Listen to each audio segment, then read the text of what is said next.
Olá, turma! Hoje iremos falar sobre os fatores abióticos dos ecossistemas. Eu sou a professora Amanda Souza de Lima. Nas aulas anteriores, nós falamos sobre a relação dos seres vivos num ecossistema.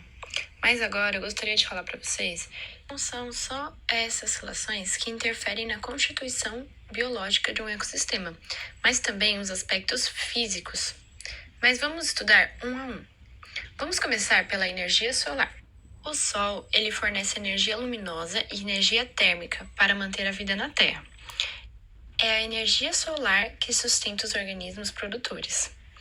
Entretanto, a quantidade de radiação solar não é igual nas diferentes altitudes do planeta.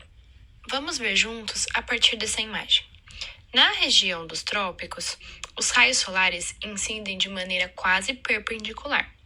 Entretanto, na região dos polos, a energia solar ela sobe por uma área maior, em comparação com a região do Equador, que está representada pelo número 2. Ou seja, os polos recebem uma menor quantidade de energia solar pela área que ela vai ocupar. Isso ocorre devido ao formato esférico da Terra. Se vocês compararem a área que a radiação solar está sobre a Terra no número 2, ela é menor do que a que está sobre a Terra no número 1. Mas agora vamos falar sobre as estações do ano. Vocês sabem como isso é criado? É pela combinação da inclinação do eixo de rotação com o movimento de translação. Essa combinação faz com que em alguns momentos a superfície do hemisfério norte e em outros momentos o hemisfério sul fique mais expostos às radiações solares. Isso vai criar as estações do ano. A atmosfera e os materiais que fazem parte da superfície do planeta têm propriedades físico-químicas diferentes e elas vão absorver energia de uma maneira diferente uma das outras. Por exemplo, a energia absorvida pela atmosfera vai ser maior do que a absorvida pela superfície terrestre, ou seja, os oceanos e os continentes. Além disso, a atmosfera ela vai aquecer e resfriar rapidamente. Já nas áreas continentais, acontece uma variação nessa absorção de acordo com o vegetal que está na área. Por exemplo, nas áreas cobertas por vegetação, vai ocorrer a absorção e a perda de energia mais devagar do que nos desertos. A água dos oceanos, que cobre cerca de 70% da superfície terrestre, absorve mais energia, aquecendo-se e resfriando-se ainda mais lentamente do que os continentes. E toda essa diferença de temperatura sobre a superfície do planeta vai provocar uma movimentação das massas de ar e das correntes marítimas. E isso vai causar o padrão de distribuição da água do planeta. Com a ocorrência de chuvas e de todos esses fatores, eles vão ser determinantes na manutenção dos ecossistemas terrestres. Agora eu queria chamar a atenção de vocês para essa imagem. Nós temos o Sol no centro, nós temos o planeta Terra fazendo um movimento tanto de rotação como de translação, e nós temos os meses do ano e a incidência do Sol nessas regiões, em que é possível ver que ela é diferenciada ao longo do ano. Agora, para falar de outro fator que também vai influenciar, esse será a altitude. Sabe-se que a cada 200 metros de altitude, a temperatura ela vai diminuir cerca de 1 grau Celsius e que o regime de chuvas também sofre alteração. A distribuição da vegetação em uma montanha ajuda a compreender os efeitos da altitude. Pensem assim, nas regiões mais altas, as temperaturas são muito baixas e podem haver precipitação de neve. Em razão disso, comumente se estabelece uma relação entre os ecossistemas comuns a determinadas altitudes e os que compõem as montanhas em suas diferentes altitudes. Vamos ver essa imagem, em que vai ficar um pouco mais claro.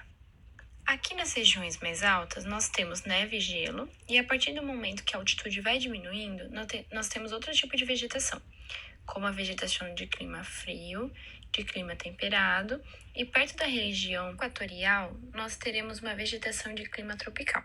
Agora, olha o que essa imagem nos mostra. Com o aumento de latitude, nós podemos ver que as condições em latitudes altas são muito semelhantes às de altitudes altas, e o mesmo vale para as baixas latitudes e baixas altitudes. Relembrando que a latitude são as linhas horizontais da Terra, enquanto a longitude são as linhas verticais da Terra. Agora, vamos falar sobre solo. O solo é formado pelos diferentes tamanhos de partículas, mas o que o compõe e o que causa essa diferenciação, nós chamamos de intemperismo. Intemperismo é um processo que desgasta as rochas da superfície do planeta. Esse desgaste se dá por meio dos choques térmicos, ou seja, do calor do sol, que vai aquecer as rochas, e a chuva, que vai resfriar. E a associação da ação dos ventos, das chuvas e dos seres vivos que compõem o ambiente. Esses fatores vão resultar na fragmentação das rochas em partículas menores. Como é possível ver nessa imagem, onde nós temos a rocha-mãe e os solos jovens, que já sofreram algum tipo de fragmentação, e por fim o solo maduro, que é possível ver várias camadas de fragmentação. Mas agora, vamos falar um pouco dos tipos de solo. Eles vão variar de acordo com a localização, o seu processo de formação e as condições do ambiente onde ele se formou. Alguns tipos mais comuns são os solos arginosos, os solos arenosos, os solos humosos e o solo calcário. Vamos começar pelos solos arenosos. Eles são formados por 70% de areia. E por serem muito poroso, esse tipo de solo não retém a água das chuvas. Quando chove, a água vai penetrar facilmente até as camadas mais profundas, carregando sais minerais que vão servir de nutrientes para as plantas, e também esses solos são considerados pobres para o crescimento de populações vegetais de grande porte. Já os solos argilosos, eles podem ser tão pouco porosos que se tornam quase impermeáveis. Já o solo calcário, ele é seco e é inadequado para a agricultura. E por fim, os solos mais adequados para as plantas são aqueles compostos por partículas de vários tamanhos e ricos em matéria orgânica, parcialmente decomposta. Essa matéria orgânica nós vamos chamar de humus. E mesmo os solos que são considerados menos favoráveis, os arenosos ou os argilosos, podemos encontrar plantas que são adaptadas para esse tipo de ambiente. Aqui trago algumas imagens que vocês podem comparar esses tipos de solo. Agora vamos falar sobre as correntes oceânicas. As águas dos oceanos estão em constante movimento, e o modo como elas se movem influencia o clima e as condições de vida. Esses movimentos eles são afetados por diversos fatores, como os ventos, a salinidade da água, a temperatura da água e da atmosfera. Além disso, até as características do solo, dos fundos dos oceanos e o movimento de rotação da Terra vão influenciar nesse movimento oceânico. Aqui nessa imagem eu gostaria de mostrar para vocês as linhas vermelhas, elas vão representar as correntes de água quente e as linhas azuis vão representar as águas frias. Agora vamos falar de um fenômeno que ele é chamado de ressurgência. Nesse processo, as águas quentes e a superfície do oceano elas vão forçar as águas profundas e frias para a superfície. Mas o que vai causar esse fenômeno? A ação dos ventos, dos movimentos de rotação da Terra e até a topografia oceânica. Ou seja, nesse processo, as correntes frias, que são ricas em nutrientes, elas vão subir e favorecem o desenvolvimento das cadeias alimentares. E vocês sabiam que existe uma diferença na diversidade entre as correntes quentes e frias? É possível encontrar mais peixes de grande porte, entretanto, com uma pequena diversidade, em correntes frias. Já nas correntes quentes, é possível encontrar pequenas populações, entretanto, de muitas espécies diferentes. Aqui nessa imagem, as ressurgências elas vão aparecer nas manchas escuras do mapa. E aqui nessa imagem, ele descreve o que eu falei, onde nós temos água profunda, fria e rica em nutrientes, que vai subir, ocupando o lugar que a corrente de água quente da superfície estava antes de ser soprada pelo vento. Agora, vamos falar sobre as correntes atmosféricas. Os raios solares, eles emitem radiação infravermelha.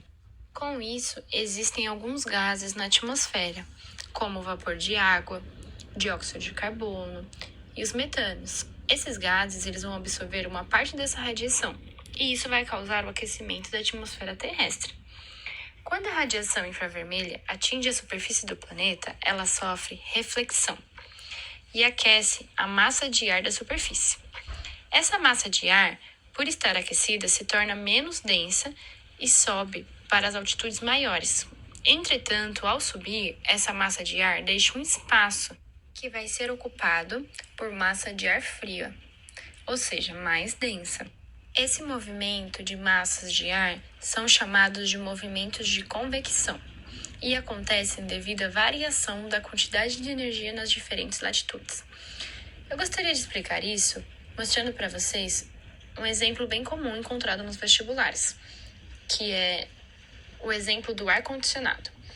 Por que nós colocamos o ar-condicionado nas áreas mais altas dos ambientes e não no piso? E a resposta para isso é o seguinte: o ar frio ele é mais denso, ou seja, ele tende a descer.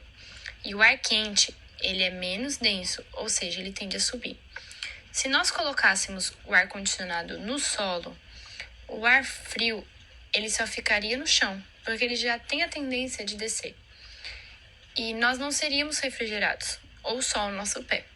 Entretanto, ao colocar o ar-condicionado numa área alta, esse ar, por ser mais denso, vai descer e o ar quente, que está próximo do solo, vai subir.